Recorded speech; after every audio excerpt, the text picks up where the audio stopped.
Now we're going to create some custom slicing settings for our printer so we can just grab them when we're ready to print.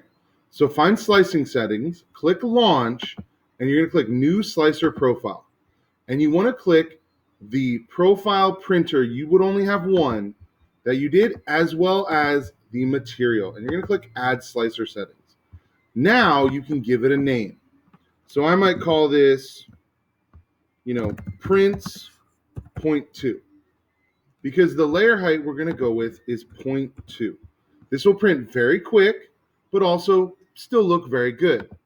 For shells, you always want to have your shells be a number that is a multiple of your layer height. So 0.2, 0.8. If you need a bigger shell, you could always do 1.2. And same with the bottom, you could do 0.8 or you could do 1.2. But the bigger the shells, the more your print's going to take to go. Infill. 20% is a lot. Most can get by with 10%, some even down to 5%. So you can lower that. Material, our default printing temperature is 205 and our bed temperature is 60, and that's all we really need to worry about. We're not going to worry about speed, travel, or cooling, but support we can come in. Now, support is used to generate overhangs that might be printing in midair. When you print something in midair, you need to select support. When you select support, you have two options: everywhere or touching the build plate. Touching the build plate means only things that are over the build plate will get supported. If it's over the print, it won't. If you click everywhere, it will build support anywhere that there needs to be support. Most objects that are flat don't need support, but you can always click touching build plate and have this as a default just in case, and you'll be fine. Build plate adhesion is also important.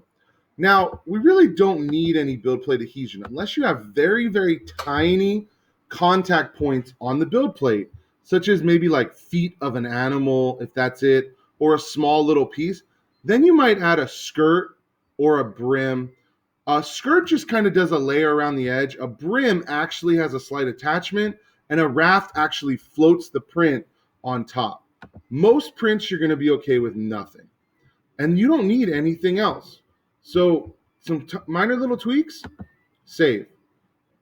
Now, we can do the same thing by just duplicating this one, and we're going to edit this and make one minor change. This is no longer 0.2, it's 0.3. 0.3 will slice and go even faster. Again, your shells should be a multiple. So I keep this at 0.8 or 1.2. Either one of them is going to be okay. But the rest of this, we don't need to change. So all we did was that one little tweak, and you'll notice our prints will go a little bit faster.